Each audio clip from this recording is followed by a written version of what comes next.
வணக்கம், welcome to Tamil SGS சமையல். இன்றைக்கி உருளைக்கிழங்கு வறுவல் ஈஸியாக எப்படி செய்கிறதுன்னு பார்க்க போகிறோம். அதுக்கு தேவையான பொருட்கள் 1/4 கிலோ உருளைக்கிழங்கு, ஒரு 1/2 ஸ்பூன் உப்பு, 1/4 ஸ்பூன் மஞ்சள் பொடி போட்டு வேக வச்சு ரெடியாக வச்சுருக்கேன். தாளிக்கிறதுக்கு கடுகு, சீரகம், உளுந்து, பெருங்காயம், 1 ஸ்பூன் மிளகாத்தூள்.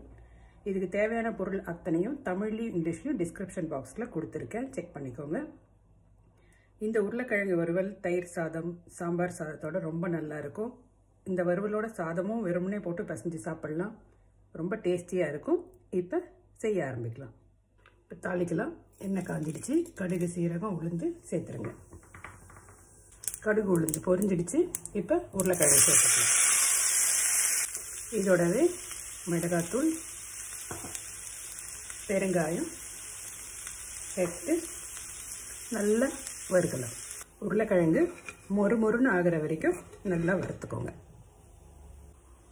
10 நிமிஷத்தில் உருளைக்கிழங்கு வறுவல் ரெடி ஆகிடுச்சு. ஏற்கனவே நம்ம வேக வச்சதால் இப்போ கொத்தமல்லி, கருவேப்பிலை சேர்த்து நிறுத்திடலாம். உருளைக்கிழங்கு வறுவல் ரெடி ஆகிடுச்சு. என்னோடய மெத்தடில் உங்களுக்கு சொல்லி கொடுத்துருக்கேன். இதை நீங்களும் ட்ரை பண்ணி பாருங்கள்.